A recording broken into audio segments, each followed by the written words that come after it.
बिस्मिल्लाहिर्रहमानिर्रहीम। आज मैं चाहता हूँ कि ये नोट्स को भी एक नज़र हम देखते जाएँ। पहले ये सारा मटेरियल आपको एज़ पावर पॉइंट प्रेज़ेंटेशन में शेयर कर चुका हूँ आप लोगों के साथ। तो आज हम जो आपको मैंने हैंडआउट्स प्रोवाइड किए थे नोट्स, उनको भी डिस्कस करना चाहते हैं। सबसे पहले सॉइल साइंस 2 इस कोर्स में हम क्ले मिनरल्स, कोलाइड्स और ये इनकी प्रॉपर्टीज़ क्या होती हैं, इसके बाद ऑर्गेनिक मैटर क्या होता है, ह्यूमस की क्या प्रॉपर्टीज होती हैं, आयन एक्सचेंज क्या होता है, ये सारे कंटेंट्स हमने कवर करने हैं। First of all we started with basics. जैसा हम जानते हैं कि सॉइल में 3 पार्टिकल्स होते हैं, सैंड, सिल्ट, क्ले। सैंड और सिल्ट जो है वो प्राइमरी मिनरल्स कह सकते हैं हमको, क्ले जो है वो सेकेंडरी मिनरल है। क्ले का साइज बहुत छोटा होता है। Within clay there are colloids. Colloids हम कहते हैं कि वो पार्टिकल्स जो बहुत छोटे होते हैं और वो गैसेस में या पानी में सस्पेंडेड पार्टिकल्स होते हैं।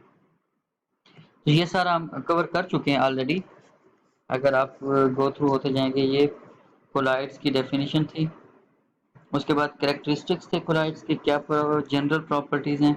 इनका साइज बहुत छोटा होता है, सरफेस एरिया बहुत ज़्यादा है, इन पे चार्ज होता है। इसी तरह जो लो पीएच सॉइल्स हैं वहाँ पे पॉजिटिव चार्जेस भी होते हैं। वहाँ पे जो कोलाइड्स हैं वो दूसरी तरह के होते हैं। The types of soil colloids में silicate clays, aluminosilicate minerals, crystalline and poorly crystalline types. दूसरी ह्यूमिक सब्सटेंसेस हैं। तीसरा जो aluminium and iron oxides, hydroxides and oxyhydroxides, sesquioxides and amorphous poorly crystalline minerals. तो 3 basic types हैं colloids की। First हम इनको हमने स्टेप बाय स्टेप फिर डिस्कस किया। क्ले मिनरल्स जो सॉइल में पाए जाते हैं, उनकी स्ट्रक्चर के फंडामेंटल्स क्या हैं। फर्स्ट जो था, हमने कहा there are the sheets, sorry there are units. Tetrahedral units are octahedral units. Then there are the sheets and then there are the layers.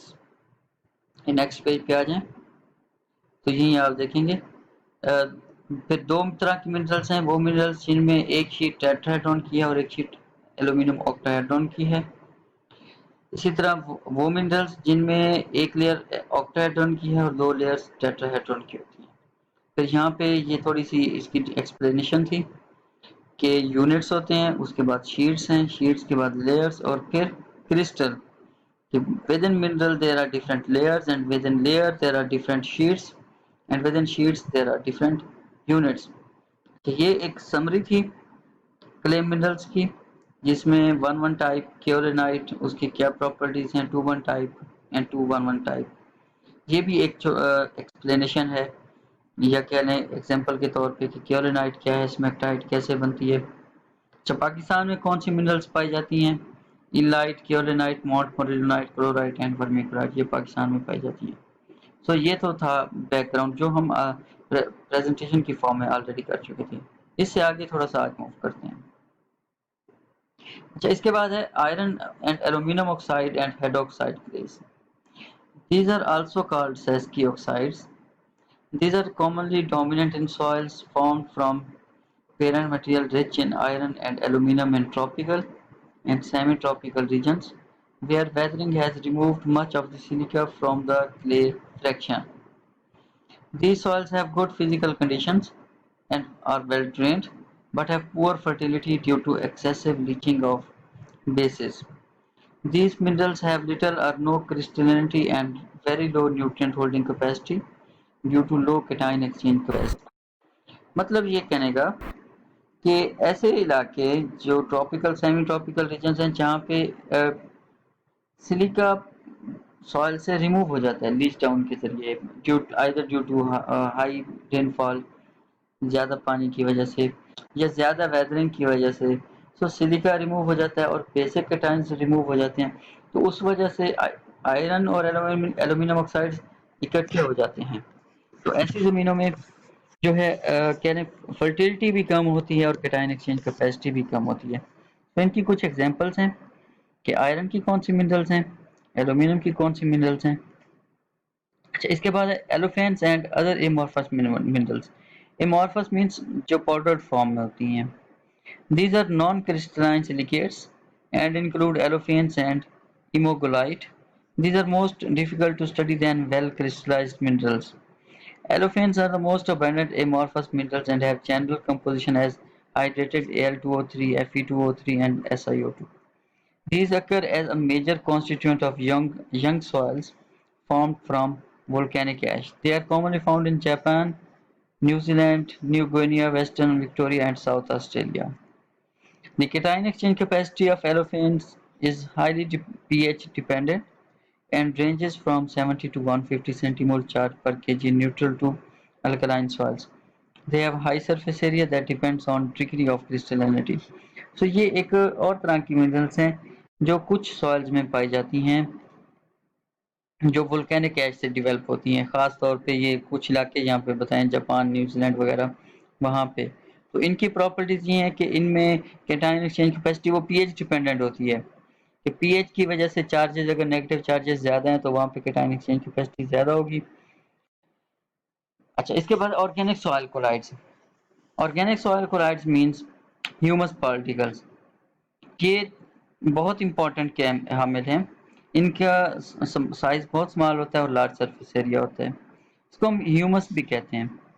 याद होगा हमने क्लास में डिस्कस करते रहे कि humus is that material is not which is the most decomposed which cannot be further decomposed कि organic matter की decomposition के result में ह्यूमस बनता है तो वो ह्यूमस भी कोलाइड्स हम उसको कह सकते हैं। These colloids are not well structured and they are composed of carbon, hydrogen, oxygen and nitrogen rather than aluminum, silicon, oxygen like silicate clays। क्योंकि ये ऑर्गेनिक होते हैं तो इसलिए ज़ाहिर बात है इनमें कार्बन, हाइड्रोजन और ऑक्सीजन होता है। इनकी क्या प्रॉपर्टीज हैं? They have no stickiness, plasticity and they have high water holding capacity. They vary in size, but they may be at least as small as silicate clay particles. The humus colloids are amorphous and are not stable like clay and possess high cation exchange capacity. These colloids carry both positive and negative charges, but negative charge is dominant and pH dependent, which is very high in neutral to alkaline soils.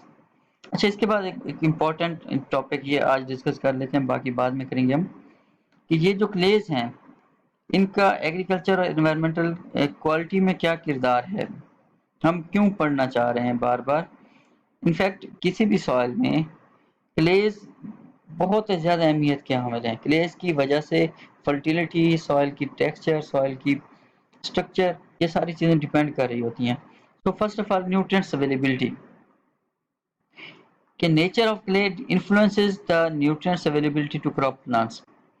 For example, soils rich in 1,1 type silicate clays have high adsorption capacity for iron, for phosphorus due to ligand exchange of phosphate anion with functional groups OH present on the exposed broken edges of these clays। इसका मतलब यह है कि 1,1 clay mineral आपको याद होगा जिसमें एक शीट टेट्राहेड्रॉल की है और एक शीट ऑक्टाहेड्रॉन की है। ये सॉइल्स ये इनमें फास्फोरस की लिए एड्सॉर्प्शन कैपेसिटी होती है बहुत ज़्यादा। तो ऐसी सॉइल्स में फास्फोरस की कमी हो जाती है because phosphate is adsorbed on these minerals. अच्छा, इसी तरह एक और एग्जांपल है, similarly soils rich in 2,1 type silicate clays like mica have more potassium availability as compared to other soils as mica is the primary source of potassium in soils and provides potassium on sustainable basis due to weathering। अगर आप पिछली slides में जाएंगे तो आप देखेंगे कि 2,1 minerals जैसे माइका था उसमें पोटासियम मौजूद होती है इंटरलेयर स्पेसेस में। अच्छा, वो पोटासियम क्या दैट्स अवेलेबल टू प्लांट्स कि वेदरिंग होती रहती है, तोड़ फोड़ होती है, ब्रेक डाउन होती है तो वो रिलीज होती है।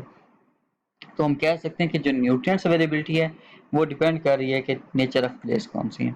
पार्मन क्लेस हैं तो न्यूट्रिएंट्स कम अवेलेबल होंगे, अगर 2,1 क्लेस हैं तो रिलेटिवली ज़्यादा अवेलेबल होंगे।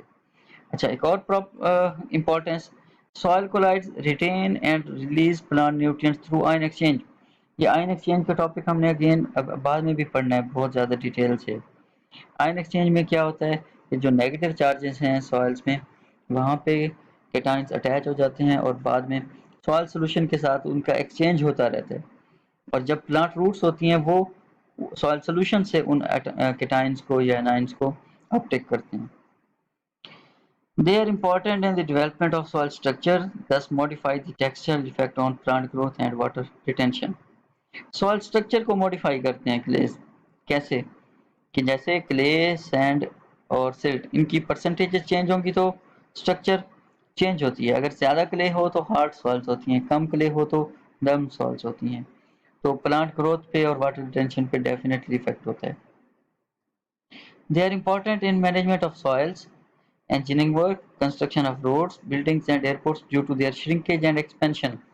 अच्छा समरी में जाएंगे आप देखेंगे मिनरल्स की श्रिंकेज और एक्सपेंशन की प्रॉपर्टीज डिफरेंट होती हैं। जब पानी इनमें एब्सॉर्ब होता है तो ये स्वेल कर जाती हैं और जब पानी खुश्क होता है, ड्राई होता है तो ये श्रिंक करती हैं और ये डिफरेंट मिनरल्स में डिफरेंट होता है। तो जब इंजीनियरिंग वर्क्स किए जाते हैं, रोड्स बनाते हैं, बिल्डिंग्स बनाते हैं, एयरपोर्ट्स बनाते हैं, तो सॉइल का एनालिसिस करते हैं, चेक करते हैं कि इसमें मिनरल की टाइप्स कौन सी हैं। तो इट इज रिकमेंडेड कि ऐसी मिनरल्स हों जो ज्यादा श्रिंक ना करें, जो ज्यादा एक्सपैंड ना हो। इसी तरह they have significant role in controlling pollution and management of environmentally sound waste disposal schemes. In short, sorry यहीं तक मैं पहले बता दूं कि ये जो हम जितने भी वेस्ट डिस्पोजल स्कीम्स हैं, जो वेस्ट मटेरियल्स हैं वो कहाँ जाते हैं, वो definitely they are dumped in the soils. तो प्रेफर किया जाता है कि इस तरह डंप करें कि वहाँ पे जो पॉल्यूटेंट्स हैं या जो टॉक्सिक मटेरियल्स हैं वो उसके साथ अटैच रह जाएं, कोलाइड्स के साथ, वो लीच डाउन ना हो, मींस ग्राउंड वाटर का पार्ट ना बने या रनिंग वाटर्स का पार्ट ना बने। तो कोलाइड्स की इस वजह से भी बहुत ज़्यादा इंपॉर्टेंस है। So in short, all physical, chemical and biological properties of soils important for plant growth, soil and crop management are controlled by soil colloids. So this was all.